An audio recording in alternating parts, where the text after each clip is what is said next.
Yes, students, here we are going to discuss spherical capacitor. In previous lecture, we have talked about parallel plate capacitor. Now, see here we have taken here two concentric shells. Radius of these shells, say it is A shell and B. A and B both are having the radius, that we can write it here. Radius of A and B. A is equal to this and radius of B is going to be B. Okay. Now they have been given a charge, positive charge is here and negative charge at the outside of this shell A. Radius we have already taken. Now we have assumed a Gaussian surface which is at a distance of r from the center. They are concentric. Okay, we have assumed the Gaussian surface. Now we know for a hollow spherical shell, the electric field is here is going to be 0 outside this. And similarly, if there is no charge inside, electric field is going to be 0.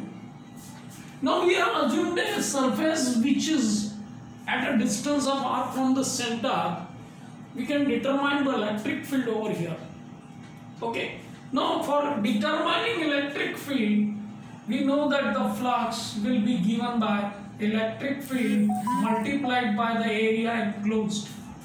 Now here area enclosed will be given by the radius r. That Gaussian surface is a spherical one, that is a hypothetical surface. So here we are taking this E into 4 pi r square. This is the phi.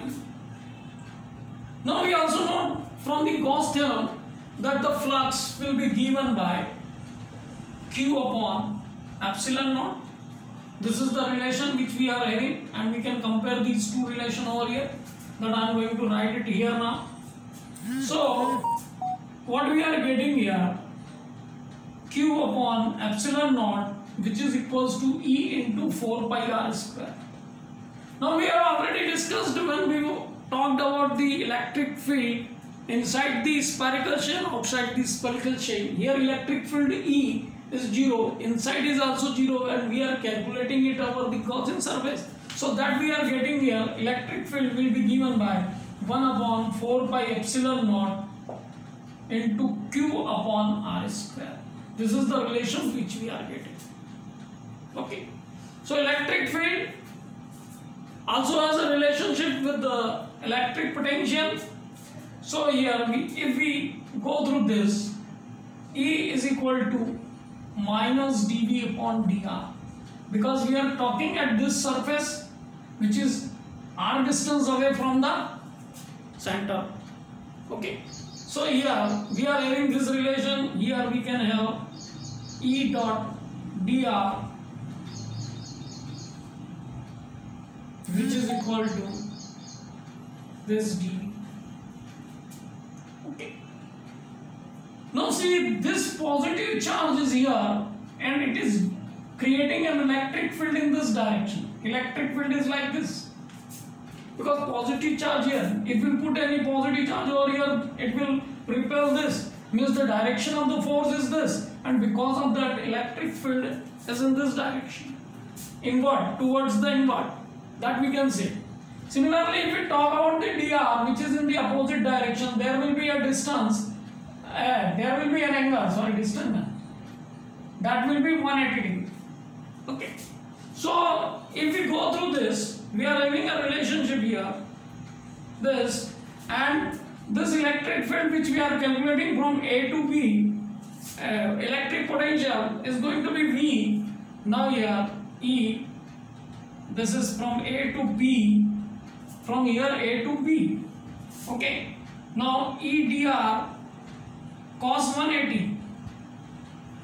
Cos 180 is minus 1. So it is going to be minus plus A to B E dr, which is equals to this. Now we know the value of E, which is 1 upon 4 pi epsilon naught, which we can put Q outside. Here it is A and B 1 upon r square dr that we can have. So electric potential which we are getting it q upon 4 pi epsilon naught a to b 1 upon r square dr. Okay. So here if we go with the integration,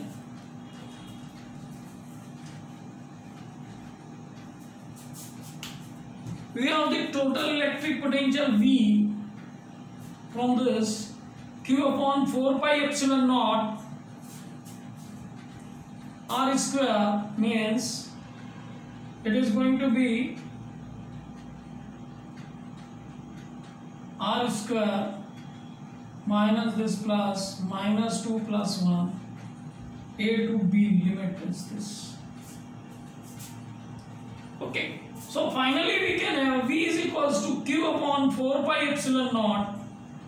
It is going to be minus a to b.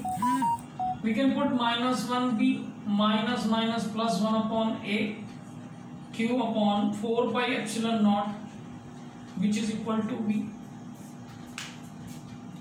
So here what we are getting final result v q upon 4 pi epsilon naught, it is going to be 1 upon a minus 1 upon b, or we can have q 4 pi epsilon naught b minus a upon ab, which is going to be v. So we can have 4 pi epsilon naught ab upon b minus a, q upon v will give the capacitance. Q upon V will give the capacitance.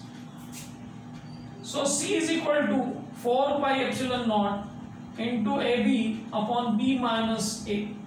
Now see here, if we go through this, we are having only the radiuses of these two multiplied with 4 pi epsilon naught. Product of these two divided by their differences, which will give the capacitance. So capacitance which is depending upon this must be less, B minus A. If we talk about the product A into B, which will be at the higher side, if you want to more capacitance. And if you go through B minus A, this must be smaller. Smaller will make its capacitance larger.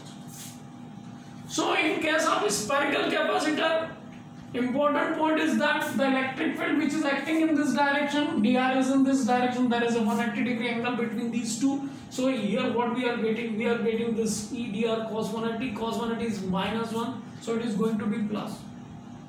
Okay, so this way we can determine